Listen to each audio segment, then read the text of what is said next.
I'm 28 years old. I've been an animal lover ever since I was a child, which led to me pursuing a career path that had to do with animals. I'm a veterinary assistant, but for a while I also had a little side gig in which I'd offer to house sit animals for people going away on vacation and such. This ranged from cats to dogs to birds. I had actually house sat entire weekends a few times for people who presumably didn't have any family available to watch them. Being a young female who also already works at a veterinary hospital, most people weren't intimidated by the idea of me staying in their house while they're gone. I wasn't just some random person off the street. My credentials were all over the internet. I got a response to my ad one day from a man named Jeremy seeking my services. He had a 20-something-year-old macaw and a cat that he needed to have watched for a weekend while he went away. He brought up a price right away and offered me $300 for the entire weekend. I accepted that offer because that was a fair deal. I have experience dealing with birds of all types, including macaws, but this would be my first time I'd ever watched one for an entire weekend. I met Jeremy at his house. It was a basic, normal corner house for the neighborhood. He was a short man in his late 50s if I had to guess. He had graying hair and a graying mustache. He seemed very friendly. In my experience, most animal lovers are. After meeting Jeremy, I met his bird Ringo and his cat Casper. Ringo was huge. I've handled macaws in the past, which I assumed was part of the reason Jeremy hired me. He told me about Ringo's personality and quirks and how to get him to quiet down if he makes noises. Ringo kept saying "Daddy's home" as Jeremy would handle him. He laughed and said that's what he says when he sees him. Ringo said a few other phrases along with that, all of them 2- or 3-word phrases. After showing me how to clean the cage and everything like that, he showed me the rest of the house and told me how often to feed Casper. He asked that I don't go into any other bedrooms upstairs besides the guest bedroom where I'd be sleeping, which was understandable. There was a bathroom upstairs right next to the bedroom, and he told me I could help myself to his food. However, I'm a vegan, so I brought my own food for the weekend. After all of this and him getting to know me a bit, he gave me the key to the house and left. I watched through the window as he drove off, and I was left alone with Ringo and Casper. It was already late in the day at this point, like 8 p.m. It was dark out, so there wasn't much left to do that night. Casper was already fed, and Jeremy already left enough food in Ringo's cage for the night. The cage was in the living room in the center of the house, right next to the TV, so I turned on the TV and plopped down on the couch. Casper was hiding somewhere in the house out of sight.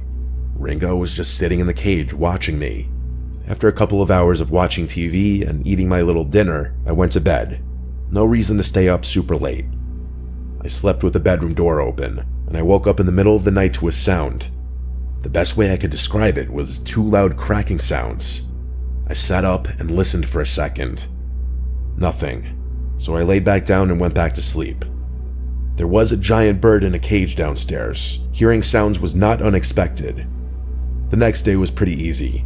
I cleaned up Casper's litter box, fed him, and fed Ringo. I let Ringo out to play for a couple of hours. He perched on the back of the couch behind me as I watched TV. Jeremy told me that Casper and Ringo typically ignore each other, so I wouldn't have to worry about one attacking the other. Fast forward a few hours, and I left the house to go explore the area a little bit. I went for a walk in the park and FaceTimed a couple of my friends. I did a little driving around too and picked up some food for dinner that night before returning to the house. It was around 7 o'clock when I returned. I interacted with the pets for a couple of hours as I ate my dinner and watched TV. Jeremy was supposed to be returning home late tomorrow. I called it a night early again. I went to sleep with the door open again. However, once again, I woke up to a sound. This time, I believe it was the sound of the bedroom door closing. I looked up and saw that the bedroom door was now closed. While the windows were open, there was little to no wind to create a draft. This was weird. I also could hear sounds from downstairs. It sounded like Ringo moving about in his cage, talking. I got out of my bed to check on him and make sure he's okay. As I was walking down the stairs, I heard him talking more clearly. I got to the cage and saw he was wide awake and walking around. I remember what Jeremy told me to do to get him to quiet down, hand him a particular treat. I dug into the bag to grab one, but then he said the phrase, "Daddy's home." I found that odd and slightly unsettling. I put a treat in front of Ringo's face and he grabbed it. This ultimately did end up getting him to stop making noise, but it still felt weird that he'd wake up in the middle of the night. I went back to the bedroom and left the door open. I fell back asleep, and I shit you not, I woke up once again, maybe a little more than an hour later. This time I didn't hear what woke me up, but I looked up in the room in a daze, and in the near pitch black darkness of the room, I saw a black mass in the center of the room, moving away from the bed and out the door. I sat up and almost screamed until I fully came to. I now had to wonder if what I just saw was a hallucination or not. I grabbed my phone to turn on the flashlight, but on the screen, I saw I had gotten a text from Jeremy around an hour ago. It was him telling me that if Ringo makes noises in the middle of the night, it's normal and to ignore it. I stared at my screen, rereading the text at least 10 times. That text was sent conveniently around the same time I got up to give Ringo a treat. I felt ill all of a sudden. That black mass in the room I just saw. What if that were real? What if it wasn't a hallucination? I got out of bed and turned on the lamp. I started packing my bag as quickly as possible. I didn't bring many clothes, so I was packed very quickly. I quietly went to the bathroom next to grab all my toiletries quick. And then I tiptoed back out of the bathroom, and I was in the near pitch black upstairs hallway with all the bedroom doors.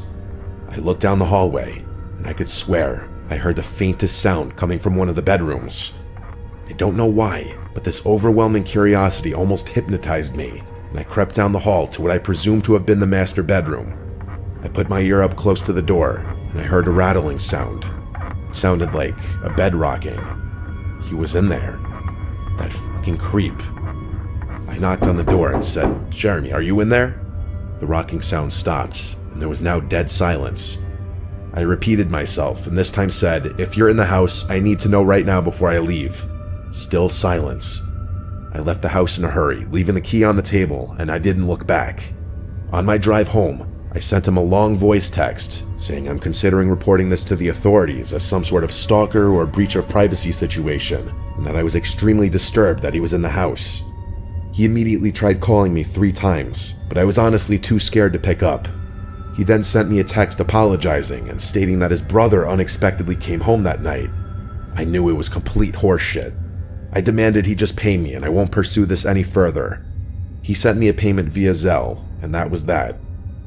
I hate to even mention this part, but the next day, I realized I was missing a certain article of clothing from my bag that I know for a fact was grabbed out of my bag by him.